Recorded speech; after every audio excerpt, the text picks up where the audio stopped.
E hoje, já que nós estamos, Gabriel, estudando o livro de Josué, todo o livro de Josué é bem pequeno, mas é muito profundo o livro de Josué.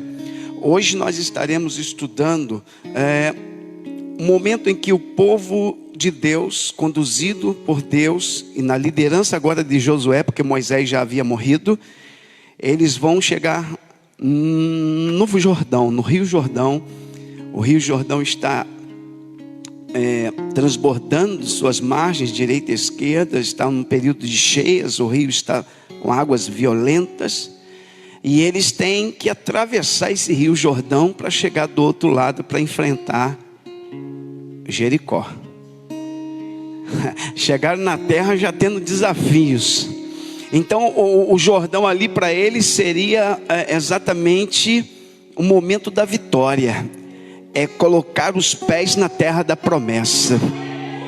Mas para colocar os pés na terra da promessa, eles tinham um desafio pela frente, um obstáculo pela frente, que era o Rio Jordão. E é exatamente isso que nós vamos estudar nesta manhã tão maravilhosa de escola bíblica dominical. Você que está conosco, prepara a sua Bíblia aí, abra aí por favor a sua Bíblia em Josué, no capítulo de número 3, tá?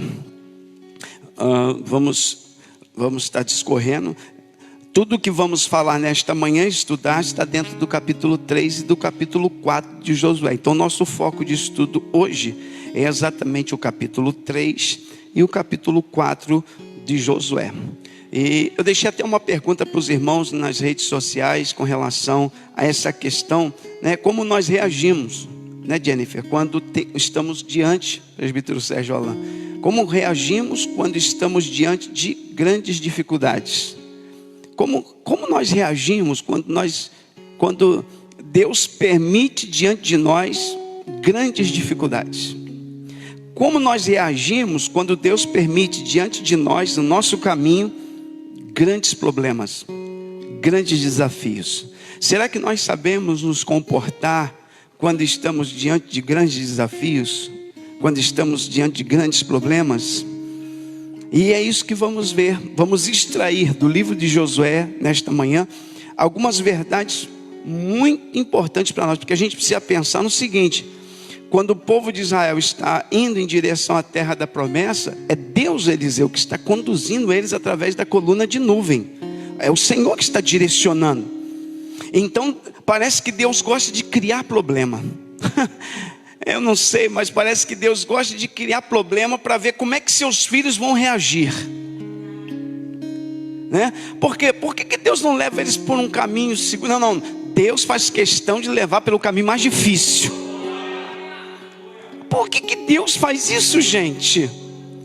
Não era melhor levar eles, conduzir eles por um caminho que pudesse cortar o Jordão e eles iriam? Não, mas Deus faz questão de levá-los até o Jordão num período difícil. E diz: o caminho é por aqui. Mas por aqui? Mas o Senhor escolhe o caminho mais difícil. É o mais difícil. E por que Deus escolhe sempre o caminho mais difícil? Não sei, nós vamos aprender hoje. Vamos estudar juntos hoje aqui nesta manhã, né? Então você percebe que eles não estavam perdidos. A estrada acabou ali no Jordão. Olharam para Josué e disseram: Josué, até aqui tem estrada, mas daqui para cá não tem mais. Só tem um rio aí transbordando. Aí Josué, em outras palavras, diz: mas é este o caminho que Deus mandou a gente passar. É isso que a gente precisa estudar, que Deus é um Deus que cria obstáculos. Parece que Deus, isso parece que faz parte da pedagogia de Deus, para nos ensinar alguma coisa. Eu não sei se é para nos ensinar a ser mais dependente dEle. Eu não sei se é para nos ensinar a esperar o milagre dEle. Eu não sei se é para a gente confiar mais nele. Mas eu sei que Ele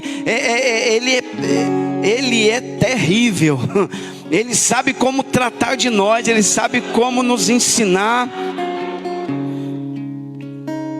E às vezes Ele permite impossibilidades. Sabe, parece que Ele leva o povo àquilo que é impossível. Josué, atravessar isso aqui é impossível. E nós estamos perdidos. Não estamos perdidos não. A coluna de nuvem está dizendo que é por aqui. É por aqui. Mas por aqui é impossível então. Mas é isso mesmo, Deus nos leva na impossibilidade. Deus conduz às vezes a gente na impossibilidade, nos coloca diante da impossibilidade, para nós reconhecermos que quem faz é Ele, quem opera é Ele, quem trata é Ele, quem cura é Ele, quem sara é Ele, quem restaura é Ele, quem faz milagre é Ele. Tem alguém me entendendo aí nesta manhã? Já está me entendendo, já estamos aprendendo na introdução. Então eu queria, antes de tudo, nós temos uma revista que acompanha a lição, mas você que está nos assistindo aqui na igreja, eu não sei, parece que todos têm revista, mas pode ser que alguém no Facebook não tenha revista, não há problema, apenas fique atento a que o pastor está falando, nós iremos transmitir utilizando a revista, mas você que não tem, não se preocupe, tenha a sua Bíblia aí e fique atento à voz de Deus. Vamos ler um texto para basear nosso estudo, então fique de pé. Josué capítulo 3. Abra sua Bíblia em Josué capítulo 3. Nós vamos ler a partir do versículo 1. Pega aí Josué. Eu não vou ler muitos textos, porque durante a lição a gente vai lendo juntos, tá? Eu vou ler do versículo de número 1 ao versículo de número 7. Josué capítulo 3, do versículo 1 ao 7 diz assim: Levantou-se, pois, Josué de madrugada e partiram de Sitim. Depois eu vou falar o que é Sitim, que região é essa e por que Deus decidiu fazer isso ali naquela região em Sitim. Porque Deus é Deus de detalhes. Vocês vão atravessar o Jordão ali no vale do Sitim. É ali naquela região do Sitim que Deus leva eles. Agora por que Deus levou o Sitim? Vamos ver. E vieram até o Jordão, ele e todos os filhos de Israel, e pousaram ali antes que passasse. Então eles vão estabelecer acampamento na beira do Jordão, à margem, antes de atravessar. E sucedeu ao fim de 3 dias, passaram-se já 3 dias, que os príncipes passaram pelo meio do arraial. Então aqueles que vão conduzir a mensagem são os príncipes, eles são milhões de pessoas. Então quando Josué quer transmitir uma mensagem para o povo, tem uns porta-vozes que vão levando essas mensagens por meio do arraial. São milhares de pessoas, são quilômetros e quilômetros de gente acampada. Aí ele sai levando, ó, Josué disse isso, Josué disse isso, Josué disse isso. Eles vão levando a mensagem. São os príncipes que vão levando a mensagem. E ordenaram ao povo dizendo, qual era a mensagem que eles tinham? Quando virdes a arca do concerto do Senhor vosso Deus, e que os sacerdotes levitas a levam, parti vós também do vosso lugar e seguia. Olha a mensagem. E aonde estava a arca, pastor? A arca ficava no centro do acampamento, sempre no centro.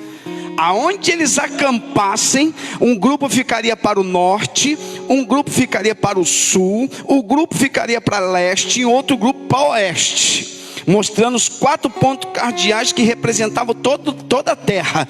E a arca no centro. Só que agora a arca ia sair do centro. A arca não ia mais agora estar. Por isso que eles estão avisando, ó, a arca vai sair do centro. Vocês aguardem. E quando a arca passar, vocês acompanhem a arca. Aleluia. Tudo tem detalhes. Tudo tem detalhes. Tudo tem algo profundo para a gente estudar. Não sei se o tempo dá, mas tem todos os detalhes muito profundos aqui. Vamos lá. Olha o versículo 4. Haja contudo distância entre vós e ela, como da medida de 2.000 côvados, mais ou menos 1 quilômetro de distância. Ninguém vai perto da arca. É a santidade de Deus representada. É 1 quilômetro de distância dessa glória. Senão morre. O negócio é sério demais. E não vos chegueis a ela, para que saibais o caminho pelo qual haveis de ir, porquanto por este caminho nunca passastes antes. Deus iria permitir que eles passassem por um caminho que eles nunca passaram antes. Disse Josué também ao povo, aí a voz do líder: santificai-vos, porque amanhã fará o Senhor maravilha no meio de vós. O Jordão está fechado, as águas transbordando, mas Josué, profeta, já recebeu a revelação e diz: se preparem, santifiquem, porque Deus vai fazer coisas maravilhosas amanhã. Mas eles precisavam se preparar. Não haveria maravilha se não houver santificação. Ah, meu Deus, não sei como é que a gente vai estudar isso hoje, não. Não haveria operação maravilhosa de Deus, não haveria o sinal miraculoso de Deus, não haveria o sobrenatural, se não houvesse da parte do povo santificação.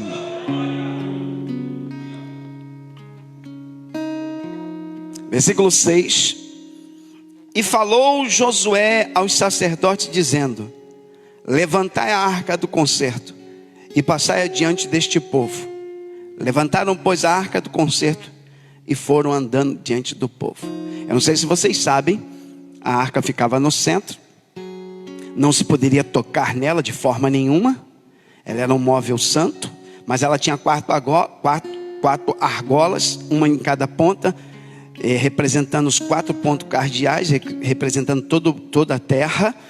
E os sacerdotes, eles tinham uma vara de madeira banhada em ouro, que ela atravessava as argolas sem que a mão do sacerdote tocasse nenhuma das argolas.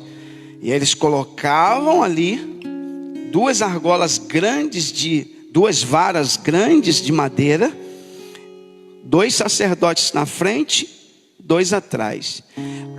O movimento para levar a arca tinha que ser uniforme, ninguém pode levantar mais do que o outro. Só isso? Não. Eles levantavam a arca, e na hora de caminhar, os passos do sacerdote não poderiam ser trocados. Todos tinham que andar uniformes, na mesma caminhada. Ah, meu Deus do céu. Era assim todo o tempo. Todo o tempo. Vamos continuar. Versículo 7. E o Senhor disse a Josué, esse aqui é forte demais: este dia começarei a engrandecer-te perante os olhos de todo Israel, para que saibam que assim como fui com Moisés, assim serei contigo. Eu gosto de Deus, é maravilhoso. Em outras palavras, Deus está dizendo: se alguém tem dúvida da tua chamada, Josué, amanhã o que eu vou fazer, eles vão reconhecer que eu sou contigo. Amanhã eu autentico a tua chamada, te prepara, porque eu vou mostrar para este povo que assim como fui com Moisés, eles ainda estão com saudade de Moisés, mas eu vou mostrar para eles que assim como eu fui com Moisés, eu sou contigo. Vamos orar. Senhor, em nome de Jesus, nós estamos aqui nesta manhã para estudar um texto tão profundo que nós ficamos perplexos diante de tão maravilhosa revelação. E pedimos a tua capacitação para tão pouco tempo que temos para transmitir esta palavra. Pedimos que o Senhor nos ilumine, nos oriente, abra nosso entendimento, nos faça compreender a tua palavra.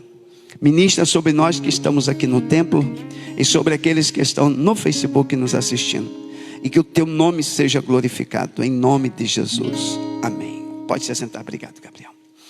Então vocês perceberam que o texto é por demais fantástico, né? É um texto lindo da palavra de Deus. Nós vamos para a nossa revista no tópico de número 1, que fala sobre atravessando o Jordão, um dia marcante para o povo. Então vai ser um dia marcante. Diz assim, acompanhe comigo a leitura, e você que não tem a revista apenas nos ouça. Diz assim: o dia 10 de Abib, que era o dia magnífico para os israelitas, pois foi nesse dia que Deus anunciou que seria comemorada a Páscoa, o dia da saída, que nós chamamos de Êxodos do Egito. Agora no mesmo dia, olha Fernanda, no mesmo dia, agora no mesmo dia, 40 anos após o Êxodo, o Senhor promoveu a entrada, que nós chamamos de Êxodos. O que significa isso? Deus agendou no calendário dele a data exata. Quando foi o dia que eles vão entrar e atravessar o Jordão? No dia que eles lá no Egito estavam sacrificando os animais. No dia do livramento de Deus lá no Egito, Deus vai dar livramento agora na margem do Jordão. No dia da libertação, é o dia da entrada, da posse da vitória. Meu Deus do céu, Deus escolheu exatamente o dia da Páscoa, para que eles pudessem entrar. Diz assim: o Senhor vai promover a entrada deles em Canaã. Deus valoriza os detalhes. Deus é um Deus de detalhes, né? Deus é Deus de detalhes, né? Toda a natureza, a obra de suas mãos, é uma prova cabal desta verdade. Assim, em qualquer dia poderia ter havido êxodos e o êxodos, mas ele quis que esses fatos da libertação do povo e da entrada na terra prometida acontecessem na Páscoa, porque tal acontecimento apontava para o Calvário, o Cordeiro de Deus que tira o pecado do mundo. Durante a Páscoa, séculos depois, seria imolado. Então Deus decidiu que seria, presbítero Sérgio Alain, meu querido evangelista Santos, os obreiros que vieram, que seria neste dia, Felipe, neste dia esse especial, que Deus iria marcar a história de Israel. A entrada na terra seria exatamente na Páscoa, num dia sagrado, no dia que eles comemoravam a libertação. É exatamente nesse dia, num dia festivo. Então, para entrar na terra, entraria na terra e pisaria na terra, e seria um dia festivo. Alguém já está entendendo o que Deus deseja falar? Oh, aleluia. Que dia que nós vamos pisar na terra da promessa, pastor? Na Canaã celestial, num dia festivo.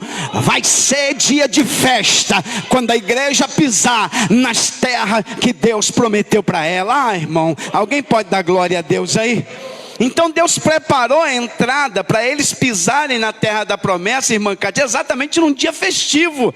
Era o dia da vitória, era o dia da libertação. E Deus preparou que fosse aquele dia. Como Deus é detalhista, né, irmãos? Como Deus é um Deus de detalhe. A arca do concerto, gente, ela vai apontar o caminho. Olha o que diz o texto. Durante 40 anos... Deus guiou seu povo por intermédio de uma nuvem ou uma coluna de fogo. Vocês já sabem essa história.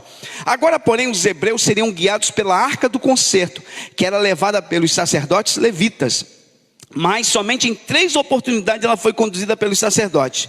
Neste episódio, ao circuncidar Jericó, e quando a levaram para o interior do templo de Salomão. Então você vê que a arca do concerto não era um móvel que depois que chegou na terra da promessa, ficou se movimentando para lá e para cá, não. Não, ela ficou estabelecida em um local, até que o templo fosse construído. Ainda que alguns momentos, por causa da desobediência de Israel, essa arca foi capturada pelos inimigos, por exemplo, os filisteus. Mas a arca não era, Deus não deseja mais que a arca fique em movimento.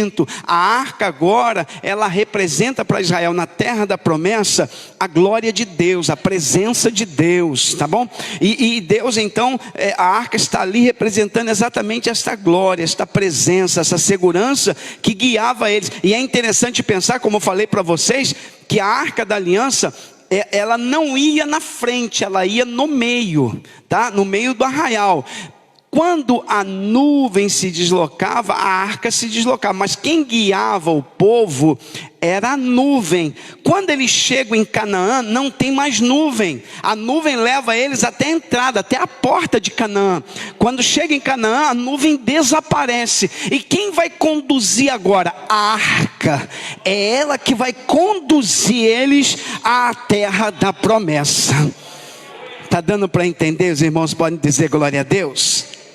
Então tudo tem um detalhe, e é interessante pensar, não sei se vocês, eu estava meditando nessa palavra, e eu não sei se vocês concordam comigo com o que eu vou falar, é como o Jordão está presente na história. Preste bem, olha os detalhes dessa história, olha os detalhes. O povo está na terra da escravidão, no deserto ainda, eles já são libertos, mas estão no deserto, eles não chegaram na terra da promessa. Mas para chegar na terra da promessa, tem que passar pelo Jordão. Deus decide que passa pelo Jordão. O Jordão representa o início de uma nova vida. Não, alguém já entendeu? Por que você acha que para começar uma nova vida, quando aparece um arauto lá no deserto, pregando arrependei-vos, e quem quiser começar uma nova vida tem que começar onde? No Jordão. Ele batizava no Jordão, e quem saía agora saía para uma nova vida. Por que João batizava no Jordão? Porque Deus mandou batizar no Jordão. Por que Deus mandou batizar no Jordão? Porque o Jordão representava o início de uma nova etapa. Oh glória, quem está me entendendo, diga glória a Deus. Por que Jesus foi batizado no Jordão, pastor? Porque até Jesus ser batizado, ele não inicia o seu ministério. Mas quando é levado ao Jordão e batizado, ainda que João retruca e diz: Senhor, é tu que tem que me batizar. Mas Jesus diz: que se cumpra o que está escrito, que se cumpra toda a lei. Então João vai batizar Jesus. Por que Jesus é batizado? Para que comece agora na vida de Jesus uma nova etapa. Era o início do ministério dele. Então Jordão representa o início de uma nova etapa. Naamã estava leproso, e quando desceu as águas do Jordão, foi curado. Se levantou do Jordão para uma nova etapa de vida. Alguém está me entendendo, está dando glória a Deus nessa manhã? Então o Jordão, por que Deus decide que tem que passar pelo Jordão? Porque para Deus o Jordão representa uma nova etapa, o início de um novo ciclo. Quem aqui já passou pelo Jordão? As águas do batismo. Quando nós passamos pelas águas do batismo, inicia-se uma nova etapa, uma nova caminhada. O velho homem morreu, foi sepultado e nasceu uma nova criatura. Esta é a representação das águas batismais, e era isso que o Jordão representava para Israel. O início de uma nova etapa. É por isso que nós entendemos, irmã Cecília, que tinha que passar no Jordão. Não poderia cortar caminho, não poderia passar por uma outra. Não. Tinha que passar para o Jordão, porque Deus entende que o Jordão representa o início de um novo ciclo, o início de uma nova etapa. E mesmo que o Jordão estivesse caudaloso, as águas turvas, mesmo que o Jordão estivesse violento a ponto de dar medo aos israelitas, aos israelenses, como você queira, eles tinham que atravessar, porque aquilo ali representava uma nova etapa na vida deles. De repente, aí vamos aplicar para a nossa vida. De repente nós enfrentamos desafios enormes, de repente enfrentamos problemas enormes, e ficamos nos martirizando, nos queixando, reclamando, e nós não entendemos que aquilo ali representa o início de uma nova etapa de vida que Deus está preparando.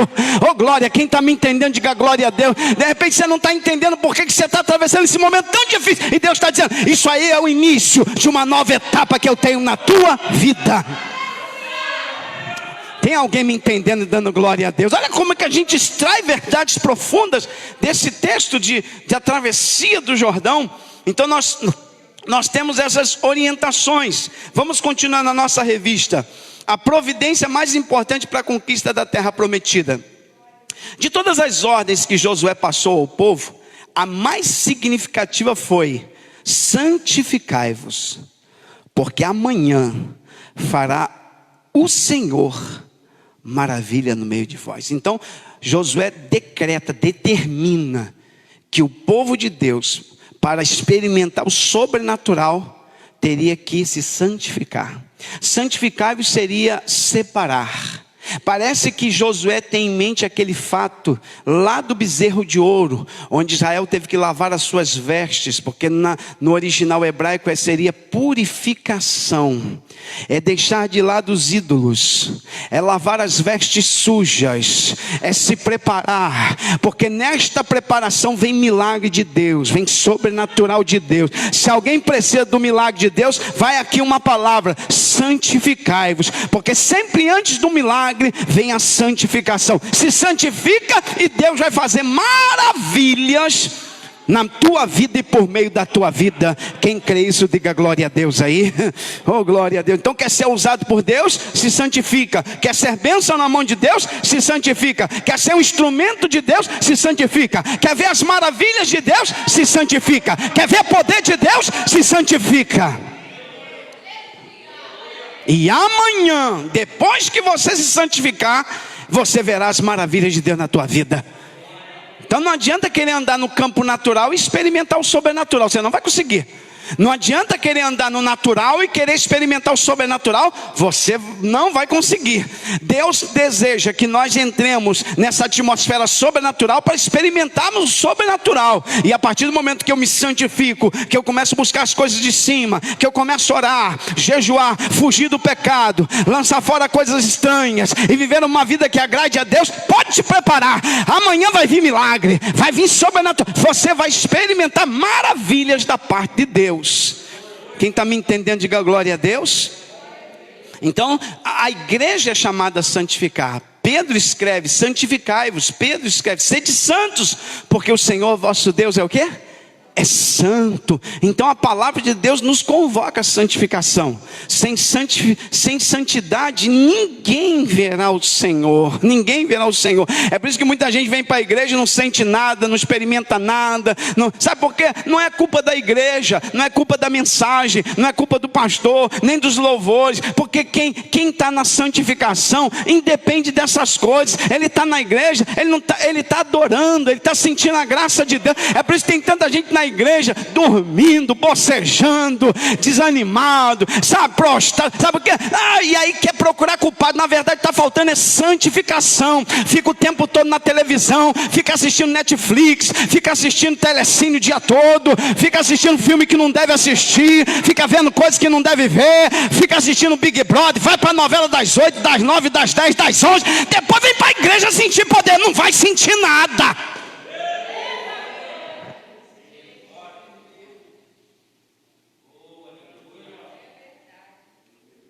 Vai sentir nada, irmão. Vai ser vazio, vai entrar vazio, vai sair vazio. Sem santificação ninguém verá o Senhor. Não experimenta a glória de Deus sem santidade, sem santificação. E o texto, Josué determina: santificai-vos, porque amanhã fará o Senhor maravilha no meio de nós. Então nós precisamos aprender a santificar a nossa vida, santificar nossos lábios, santificar nossos olhos, santificar as nossas atitudes. Porque sem isso, irmão, nós vamos ser um objeto inanimado dentro da igreja. Inanimado, sem vida. Vamos continuar, os irmãos estão entendendo? Pode dizer glória a Deus aí? Então vamos continuar, os irmãos que estão nos assistindo no Facebook, pode dar glória a Deus, fique à vontade. Vamos para o tópico de número 2. As dificuldades no caminho da bênção. Então, sempre haverá dificuldades, irmão Renato, no caminho da bênção. Não pense que o caminho da bênção será fácil. Não existe. Na verdade, no reino de Deus, as coisas são sempre difíceis. São sempre difíceis. Que o diga Elias, que o diga João Batista, que o diga Jeremias, que o diga Isaías, que o diga o próprio Jesus Cristo, que o diga Paulo, que nós estamos estudando terça-feira, recebi dos judeus, quantas 5 quarentenas de açoite menos uma, que o diga Paulo. Não vai ser fácil, mas vamos lá. A prova, o Jordão transbordava, então para eles chegarem na terra da promessa, a sua fé foi provada. Atravessar o Mar Vermelho rumo ao Sinai para não morrer pelas mãos de Faraó era uma coisa. Mas passar o Jordão para entrar numa guerra sangrenta contra dezenas de cidades e estados fortificadas há séculos, como era o caso de Jericó, cuja muralha, de acordo com os estudos arqueológicos, estava intacta há uns 800 anos, exigia muito mais fé e coragem. Todavia, além dos grandes embates que os aguardavam, havia um obstáculo humanamente intransponível: o Rio Jordão. Era impossível a travessia de pessoas e animais na época da cheia. Somente a fé no Deus Todo-Poderoso faria possível tal façanha. Ai, gente, eu fico imaginando Deus. Ontem eu estava pensando sobre isso. Deus leva o povo e vai dirigindo eles à terra da promessa, e agora a estrada termina num rio. E Deus olha para eles e diz assim: atravessem. E como atravessar? O Rio Jordão, em algumas margens, ele chegava a alcançar 30 metros de largura. É bem largo. 3 metros de profundidade num nível normal. Mas era época de cheia. Águas violentas. E como atravessar? Com mulheres, crianças, anciãos, animais. Parece que Deus nos leva ao impossível.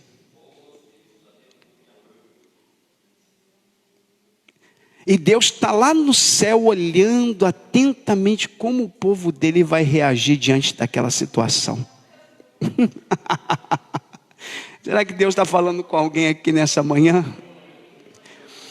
Às vezes olhamos para uma situação e digo, não tem jeito.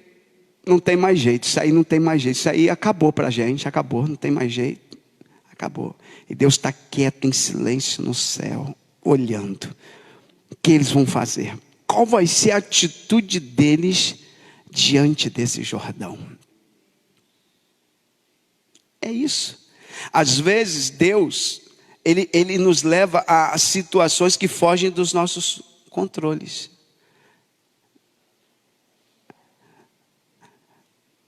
Parece que Deus gosta de nos mostrar que nós somos limitados. Isso é bom, isso faz bem para o nosso ego, né? Trabalhar no nosso ego, né? Eles estavam muito eufóricos, a terra está chegando e tal, que festa, eu vou comer daquelas uvas, que maravilha. Era época de colheita em Canaã, a terra estava cheia de frutos. Os espias tinham tirado cachos enormes de frutos daquela terra. E eles estavam na mente com aqueles frutos. Quando nós chegamos lá, nossa, farto era a época da colheita. Eles estão eufóricos. Aí Deus fala assim, vou trabalhar na euforia deles. Vou jogar um banho de água fria nessa euforia deles. E eles estão indo, caminhando. Já está chegando, eu já estou vendo a terra. Já estou vendo a terra, oh glória, já estou vendo a terra. E quando eles viram a primeira curva, quem está na frente deles? Aquele rio.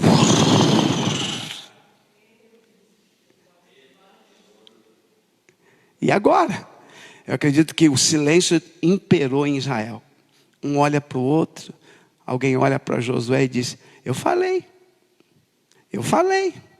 Josué está perdido. Porque o primeiro a ser atacado é o líder, quando as coisas parecem que não dão certo. Eu falei. Talvez, eu não estou dizendo que está na Bíblia, mas certamente, talvez, alguns deles ali disseram, Josué está perdido. Eu falei. Josué não é igual Moisés. Moisés conduziu direitinho. Eu falei que Josué não tinha chamado. Eu falei. Por isso que Deus vai dizer, eu vou te engrandecer no meio deles.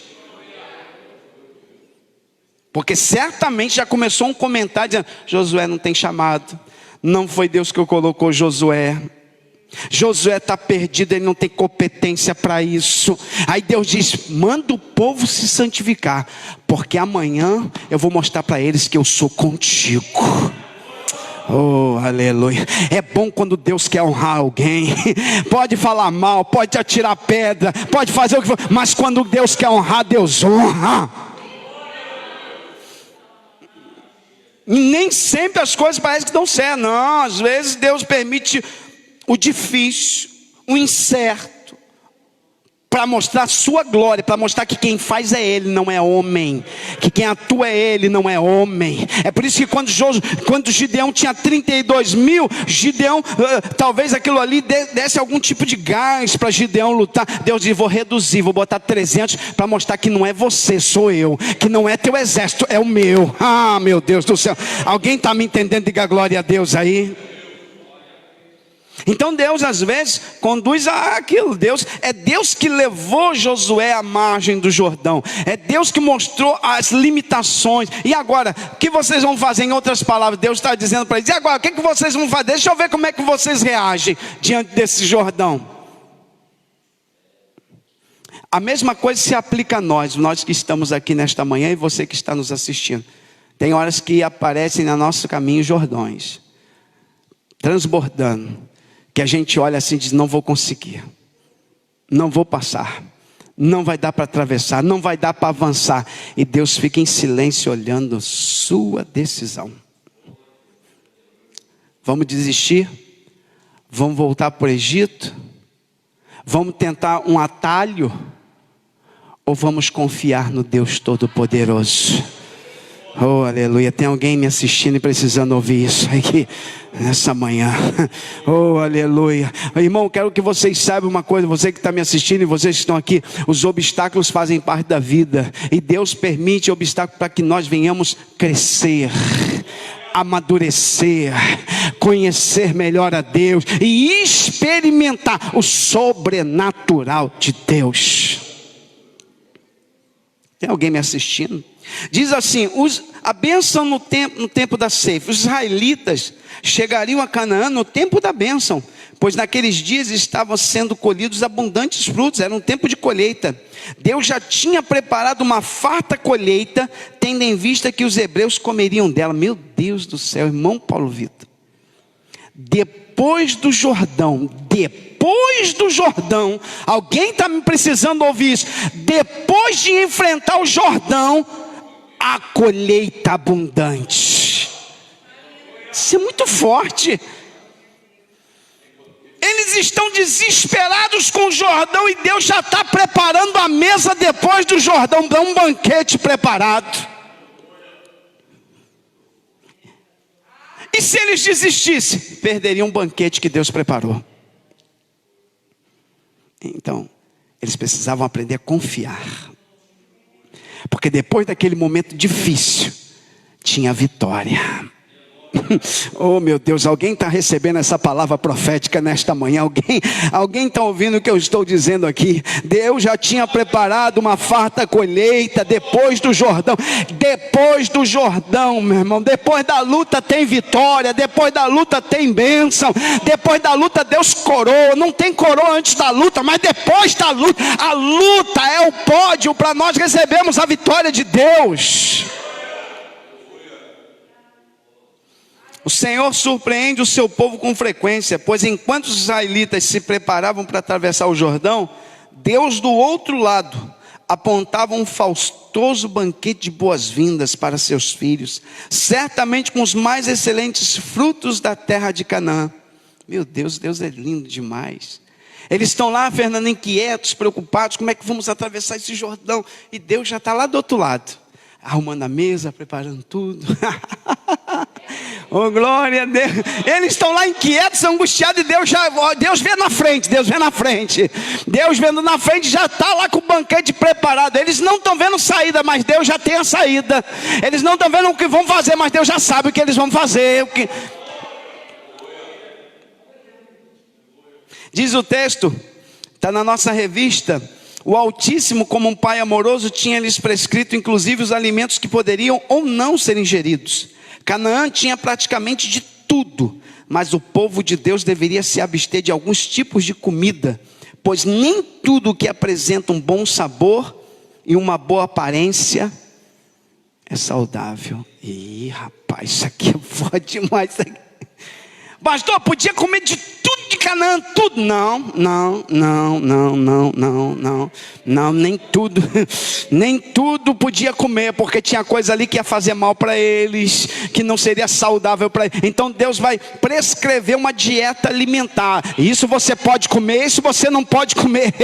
Oh, glória, tem crente que come qualquer coisa, mas não, quem vai morar no céu, quem é salvo, sabe a dieta, sabe o que pode comer e o que não pode comer.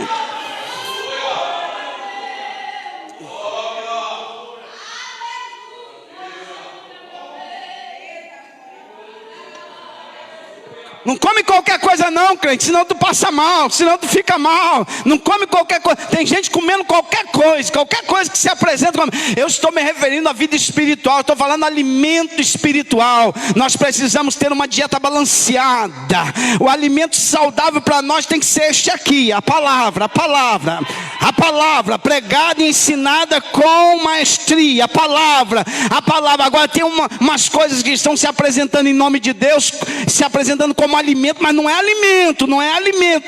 Tá fazendo mal para um monte de crente. Está tirando crente de igreja, está tirando crente de ministério, está tirando crente do propósito, está tirando crente da chamada. É alimento estragado e estranho. Fica com o alimento de Deus, que faz você crescer, que faz você amadurecer, que faz você amar sua igreja, seu pastor, que faz você trabalhar eficazmente na obra de Deus. É este alimento que te dá crescimento. Tem muito alimento estranho no meio do arraial. Na terra da promessa tem alimento estranho. Então a gente não pode chegar na terra da promessa comendo tudo. Não podia. Eles tinham que atentar para o que podia ser comido e para aquilo que não podia ser comido. Então a gente não pode comer qualquer coisa. E aí isso se aplica muito à nossa vida espiritual. Cuidado, porque existem muitas coisas aí sendo ofertadas ao povo de Deus como alimento e não é. Cuidado com as visões, revelações, profecias. Precisamos avaliar bem tudo isso. Até mesmo as mensagens que são pregadas. Se elas realmente são alimento sólido ou é comida estragada. Se for estragado, vai te fazer mal. Alguém está me entendendo? Diga glória a Deus. Vamos direto aqui porque o tempo não é muito favorável. O milagre da travessia do Jordão. Quando os pés dos sacerdotes que levavam a arca tocaram as águas do rio, Deus começou a realizar o milagre. Abra a tua Bíblia. Josué, bota na tela aí para a gente. Capítulo de número 3, versículo de número 15. Então eles precisam atravessar o Jordão. Mas Deus já deu a orientação. Deus já mostrou como eles vão fazer para atravessar. Como? A arca vai sair do meio do arraial. Eles vão se afastar por cerca de 1 quilômetro da arca. Imagina a clareira abrindo no meio da multidão. E os sacerdotes vão conduzindo a arca. 4 homens, sacerdotes, chamados por Deus, homens sem defeito, levando a glória, levando a arca. E esses homens tinham que ser homens de fé, porque eles vão marchar com a arca em direção ao Rio Jordão. Preste atenção, irmão.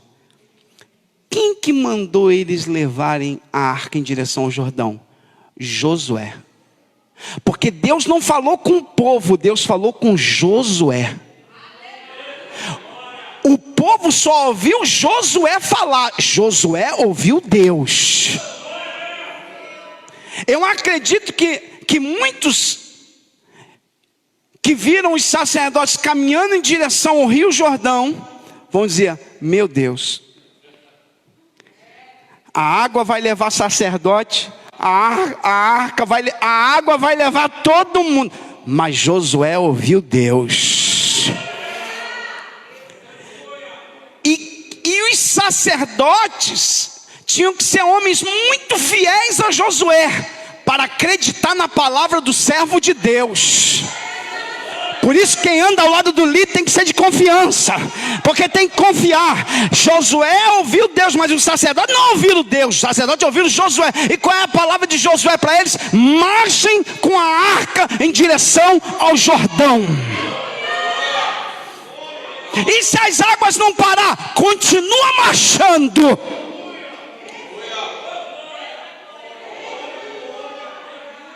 Eu não vou obedecer a Josué não, tá maluco? Mas eram homens de confiança. Eram homens que reconheciam Josué como homem de Deus, e que a palavra de Deus estava com ele. E quem selecionou os homens para levar a arca? Deus? Josué. É ele que vai olhar no meio dos obreiros e que vai escolher: você leva, porque ele sabe com quem ele pode contar. Você leva, você leva, você leva e você leva. Oh, eu estou sentindo a presença de Deus aqui. Levanta a mão. Quem está sentindo a presença de Deus?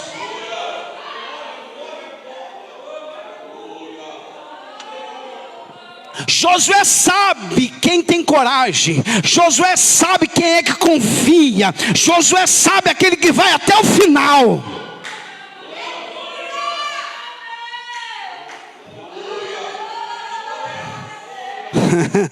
Não foi Deus que escolheu os sacerdotes, não, foi Josué que escolheu. No meio dos sacerdotes, tinha milhares, mas no meio deles Josué seleciona: você não, você vem cá, você. 4. Você não, você vem cá, você, porque o pastor sabe, né? Você, esses quatro são homens de Deus. Esses são homens. Eu preciso de homem de fé. Eu preciso de homem que confie na palavra do pastor. Eu preciso de homens que confiem na palavra da liderança. Eu preciso de homens que eu sei que vão até o fim. Pega aí os 4.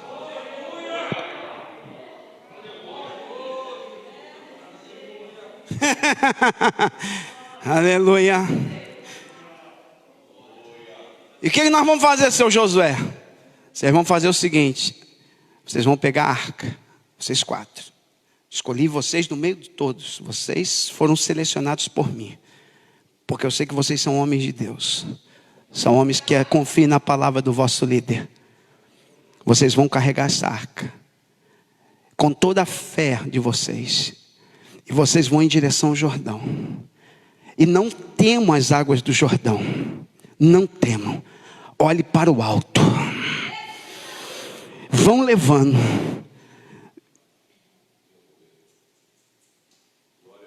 E aqueles homens, eu imagino a cena, os 4. Olhando com os olhos estatalados para o céu. Em direção ao Jordão. Eles já estão ouvindo o barulho das águas de um rio violento. E eles vão.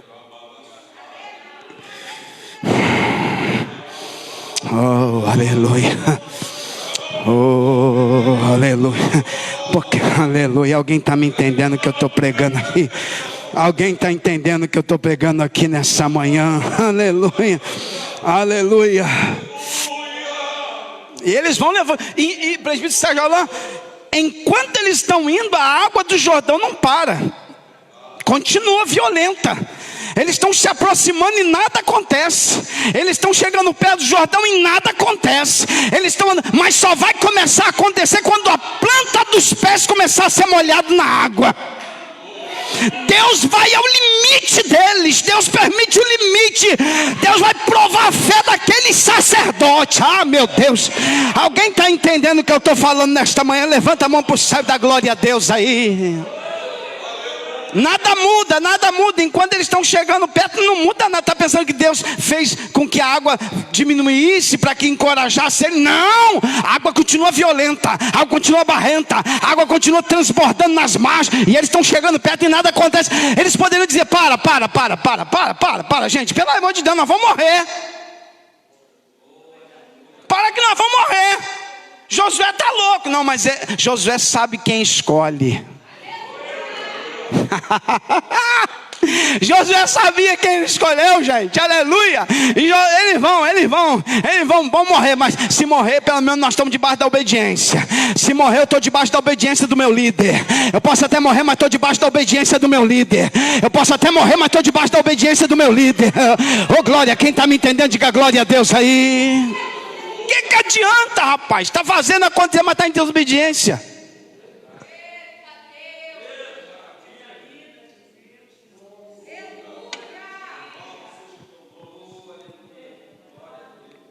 Olha o que diz o texto, Josué capítulo 3. Os irmãos estão gostando do estudo bíblico dessa manhã? Versículo 15 diz assim: e quando os que levavam a arca chegaram até o Jordão, e os pés dos sacerdotes que levavam a arca se molharam nas bordas das águas, ou seja, Deus não mudou o quadro enquanto eles não tocaram com os pés na água. Agora, por que Deus faz isso, né? Deus leva a gente no limite. Deus leva a gente no limite. Por que Deus faz isso? Ah.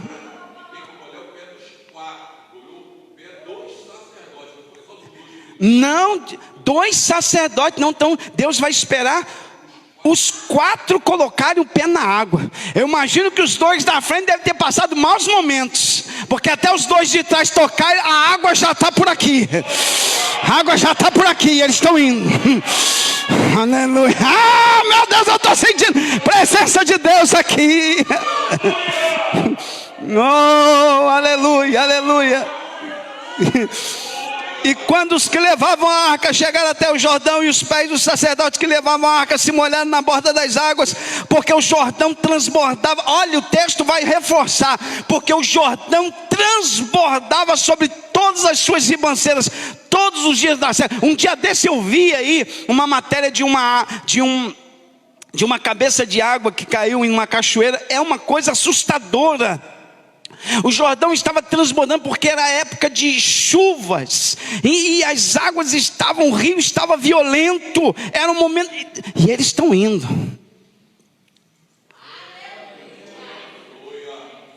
Mas o que eles não sabiam é que o milagre do Jordão foi diferente do mar. No mar, Deus disse: diga ao povo que marche, e conforme o povo foi marchando em direção ao mar, Deus foi abrindo um caminho no meio do mar, ou seja, águas se acumularam de um lado e do outro, e ficou aquelas 2 paredes de água, e eles passaram. O Jordão não, porque Deus é um Deus de coisas novas. O que Deus faz na vida do Renato, Deus não faz na minha. O que Deus faz na vida do Bruno, não. Porque com Moisés foi de um jeito, mas com Josué vai ser de outro. Oh, aleluia. Quem está me entendendo? Quando os sacerdotes estão levando a arca, eles não sabem, mas a cerca de alguns quilômetros para cima, rio acima, Deus está criando uma represa. A água está tendo uma parada, como se fosse uma represa invisível sendo construída. As águas estão parando. É como se Deus colocasse a mão no rio e dissesse: para, porque meu povo vai passar. Oh, aleluia. Então, quando os sacerdotes estão tocando com os pés nas águas, eles não estão vendo, mas Deus já está agindo. Oh, alguém está me entendendo? O que significa isso, pastor? Quando nós damos um passo de fé e confiança, sem que nós percebamos, Deus já está agindo. Levanta a mão para o céu quem pode receber esta palavra e diga glória a Deus aqui. Já estava agindo. Olha o que diz na nossa revista: quando os pés dos sacerdotes que levavam a arca tocaram nas águas do rio, Deus começou a realizar o milagre, mas não como na travessia do Mar Vermelho, em que foi aberto um caminho no mar, tendo as águas se ajuntar de um lado e do outro, fazendo-se 2 muros. O Altíssimo, neste caso, criou uma enorme represa no curso do Jordão, interrompendo o curso da água. Quando o leito do rio ficou seco, o povo passou. Isso faz lembrar a providência de Deus em remover obstáculos, as situações em que Ele intervém abruptamente, como no milagre do Mar Vermelho. Noutros, porém, como aqui, o Senhor age com mais vagar, com mais vagareza. Deus vai fazendo o milagre acontecer. Imagine comigo, eles estão levando a arca e entrando no rio caudaloso. Os pés começam a pisar, a água começa a levantar. Conforme eles vão andando com a arca, a água vai subindo. E eu acredito que a água não tocou na arca. Não tocou. Pode ter tocado no sacerdote, na arca, naquela água suja. Não tocou na arca. E eles estão dentro da água já, com a arca levantada, a água. Quando os 4 estão dentro da água, o povo começa a olhar e começa a ver que a água está baixando.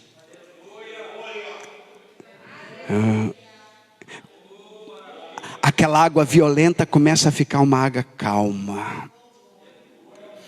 E o nível começa a baixar.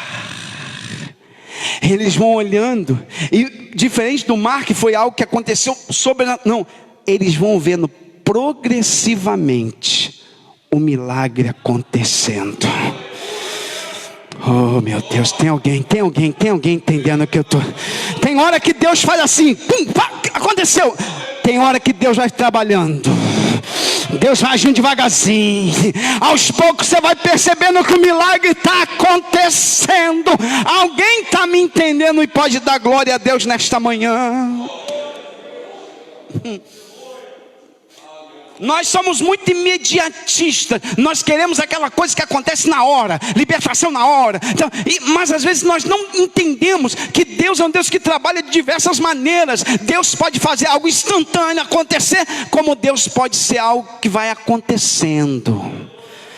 Vai acontecendo. Eu não estou vendo, mas eu já estou vendo um sinal. Lembra de Elias?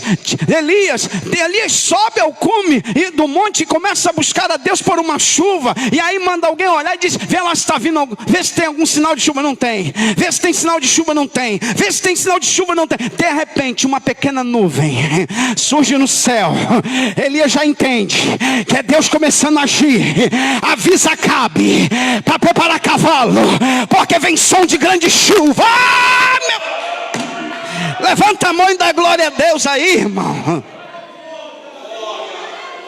Às vezes pequenos sinais são sinais de grandes milagres que Deus vai fazer ou já está fazendo. Tem alguém me entendendo? Diga glória a Deus. Oh meu Deus, estou sentindo a presença de Deus nessa escola dominical nessa manhã. Estou sentindo a presença de Deus. Tem alguém sentindo a presença? E aí eles vão atravessar. O milagre aconteceu. A água parou lá em cima, não sei quantos quilômetros de distância. Deus represou a água. Aquela água violenta teve que parar. Não sei como isso aconteceu, mas ela parou. O leito do rio, os sacerdotes com a arca no meio olharam para o chão está seco.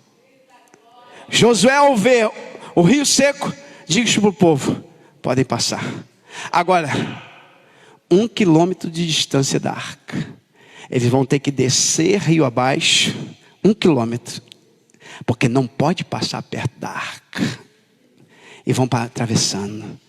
Agora, para atravessar, tinha que confiar que a água não vai voltar. Para se manter ali no leito do rio, tem que ter fé, para acreditar que a água não vai voltar, que foi milagre. Confia porque é milagre. Confia porque quem faz não volta atrás. Aleluia. Quem está me entendendo, diga glória a Deus aí. Depois que todo o povo passa, Deus ordena a Josué: agora Josué, faz o seguinte, pega 12 homens. Mais uma vez Deus vai mandar Josué escolher um de cada tribo.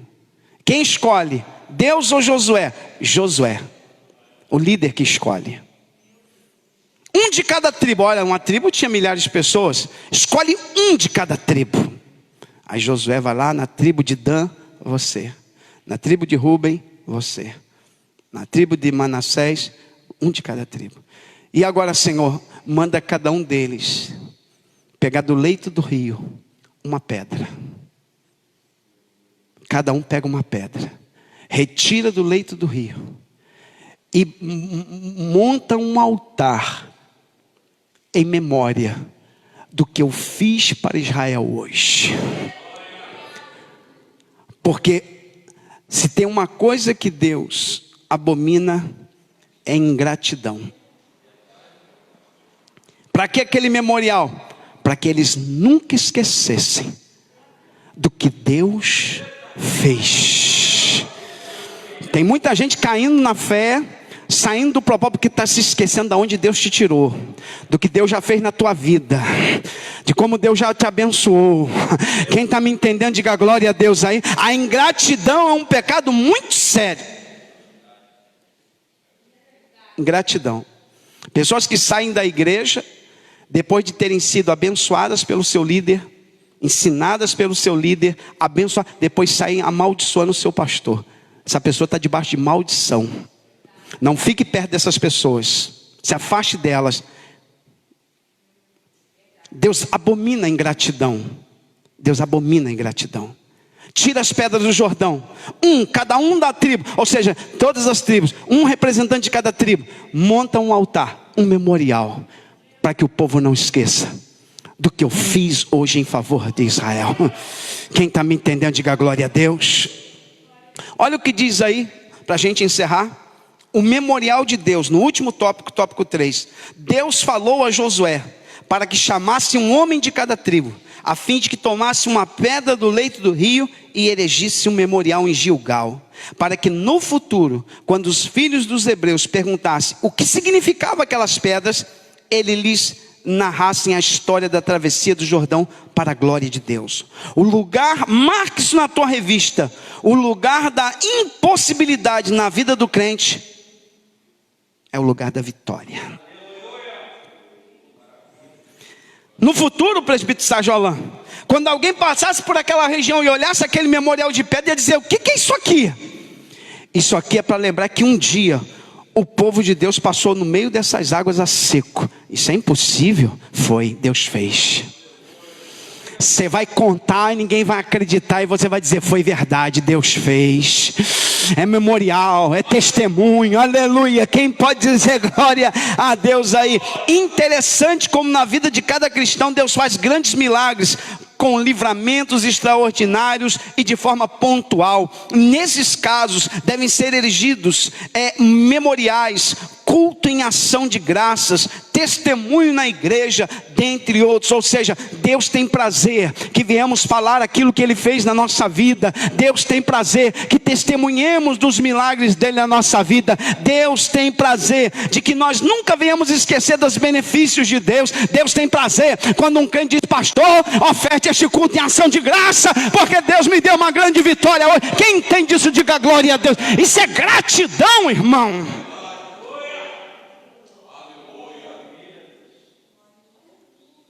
Gratidão é testemunhar, é externar sua alegria por ver a bondade de Deus em teu favor. Aleluia. Tem alguém me entendendo? Diga glória a Deus aí. Aleluia. E Josué, por seu turno, também decidiu levantar outro memorial, sendo que esse ficaria dentro do leito do rio, no local onde os sacerdotes seguravam a arca do concerto. Tempos depois, não se sabe quando, por ocasião do registro do episódio, aquelas pedras ainda resistiam à correnteza do Jordão. É bonito que Deus mandou fazer um altar de pedras nas margens do Jordão, na margem do Jordão. E Josué vai além. A gratidão de Josué era tanta que ele não hesita em fazer também um memorial no fundo do rio, no leito do rio. Aonde os sacerdotes ficaram? Aqui. Então bota as 12 pedras aqui. Bota as 12 pedras, porque aqui também vai ficar um memorial de que Deus fez um milagre sobrenatural neste lugar. Oh glória. A gratidão de Josué era tanta que ele não quer apenas um memorial, ele quer fazer 2, porque a gratidão dele é tanta, a alegria dele é tanta, de ver o sobrenatural, de ver o agir de Deus. A gratidão dele é tanta que ele quer mais um memorial. Vou fazer outro memorial, pastor, dá outro culto em ação de graça, pastor. A vitória foi muito grande, pastor. Quem pode entender isso, diga glória a Deus aí.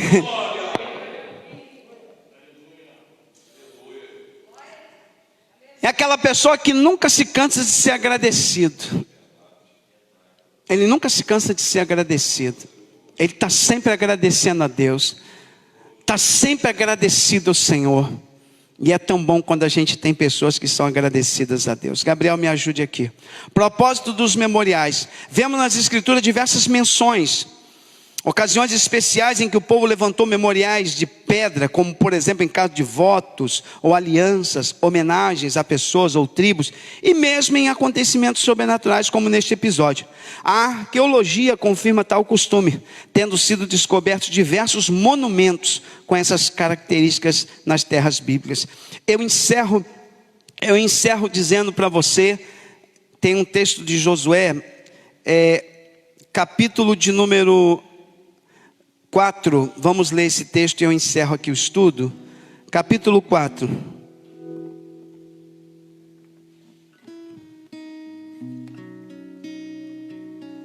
Versículo 20.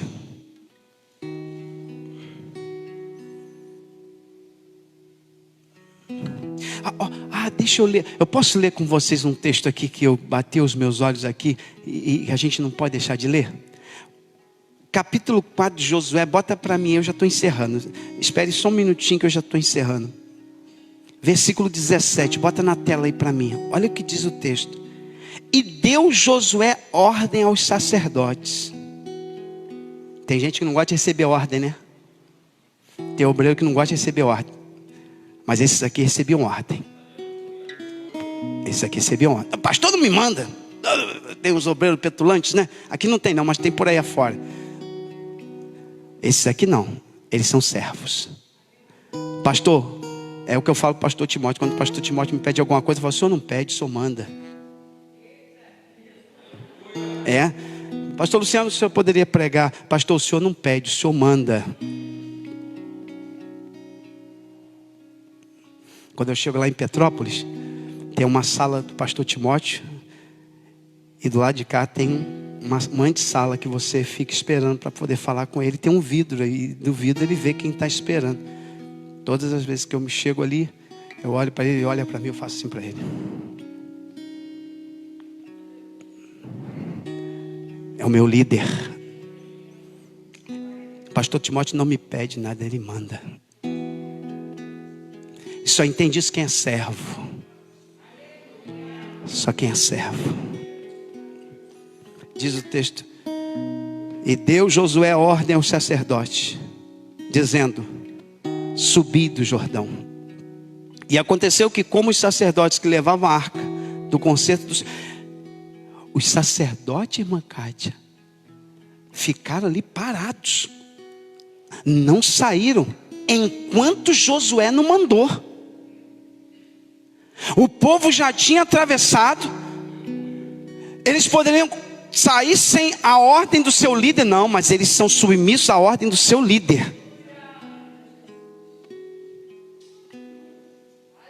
É tão bom, né, quando a gente tem obreiros que são submissos à ordem do seu líder, né?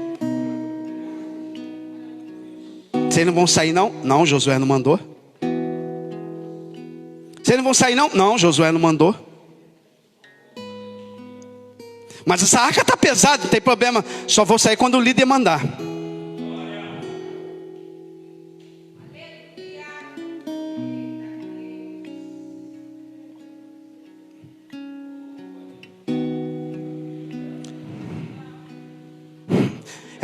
É por isso que eu falo que Josué sabe quem escolhe. Josué sabe quem escolhe. Talvez os braços já tremendo do peso da arca. Porque foram milhões de pessoas, presbítero Sérgio Alan, que atravessaram. Eles ficaram horas e horas com aquela arca. Eu acredito que as mãos e os pés já estavam tremendo do peso da arca. Eles não podem colocar a arca no chão, mas eles não saem dali enquanto o líder não manda. São detalhes que a gente passa despercebido. Versículo 17. Deu Josué ordem aos sacerdotes, dizendo: subam do Jordão. Ei, pois não, sacerdotes, podem sair agora. Eles não saem sem a liderança mandar. Eles são submissos à liderança. Volta o texto lá, ainda estou no 17. E deu Josué ordem aos sacerdotes, dizendo: subi de Jordão. Eles estão aguardando a ordem. Josué não mandou a gente sair daqui, então não vou sair. Ele é o nosso líder.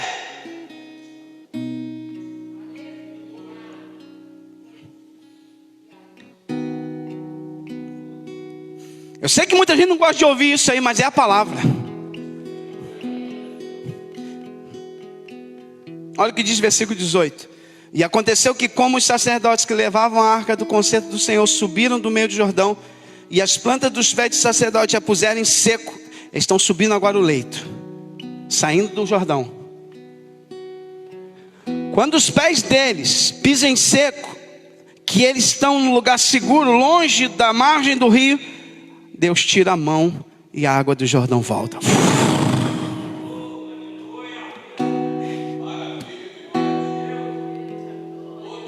Enquanto eles estão ali com a arca, a água está retida.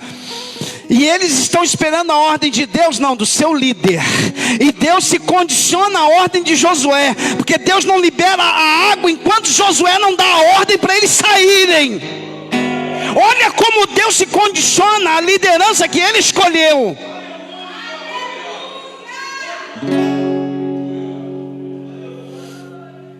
E tem uns bobos aí que querem se opor à liderança escolhida por Deus. Cuidado, eu estou avisando. Cuidado, tem gente ouvindo no Facebook. Cuidado, se o próprio Deus se condiciona, quem é você?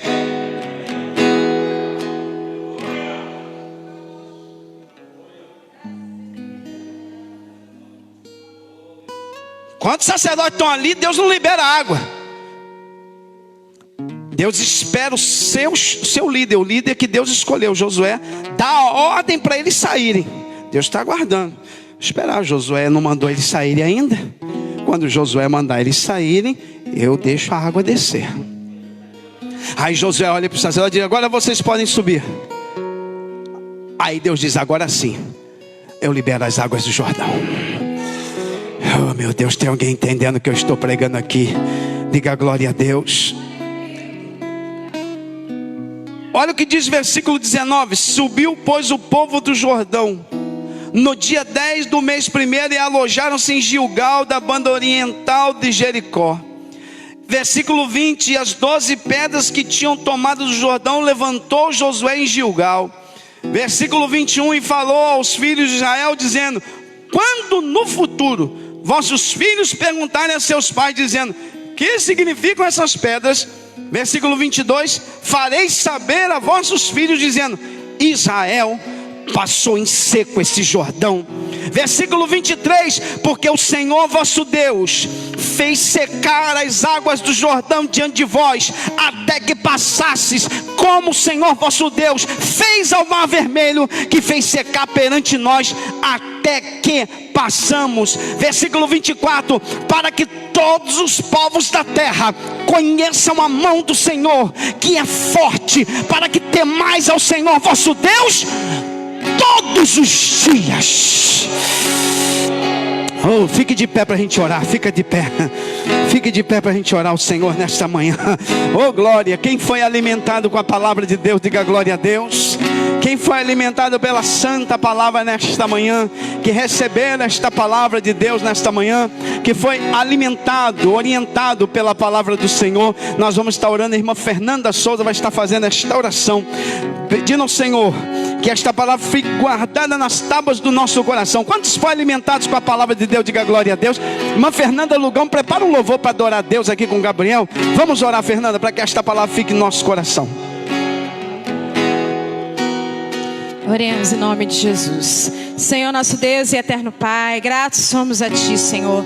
Não temos palavras, Senhor, no nosso vocabulário para agradecer ao Senhor por estas palavras que foram ditas nessa manhã, pelo Teu ensinamento, pela Tua palavra. Palavra essa que nos ensina, nos exorta, nos coloca no caminho, Pai. Meu Deus, em nome de Jesus, que descortina, Pai, todo o mal que há dentro de nós. Nós Te louvamos, Senhor, porque esta palavra é viva, eficaz, poderosa. Te louvamos, Senhor, por essas portas, Senhor, abertas, Senhor. Pai, Te louvamos, Senhor, porque temos alimento, Pai, verdadeiro neste lugar, alimento forte, verdejante. Nós Te louvamos, Senhor, porque Tu és maravilhoso, poderoso. Continua conosco, continua no meio de nós, Senhor. Continua falando a Tua igreja, continua ensinando a Tua igreja, a Tua palavra, colocando os Teus filhos, Pai, no Teu caminho, sobre a Tua direção, sobre a Tua vontade, Pai. Que a cada dia sejamos como Tu queres, Senhor, para que as bênçãos do Senhor recaiam sobre a nossa vida, Pai. Te louvamos por tudo, pela Tua presença gloriosa nessa EBD, nessa escola bíblica dominical. Continua abençoando o Teu povo, Pai, de forma poderosa. Continua abençoando o Teu servo a cada dia, instruindo ele na Tua palavra, dando ele sabedoria, discernimento, Pai, graça, poder, Pai, para nos ensinar a Tua palavra. Assim oramos, ó Pai, agradecidos no nome de Jesus. Amém.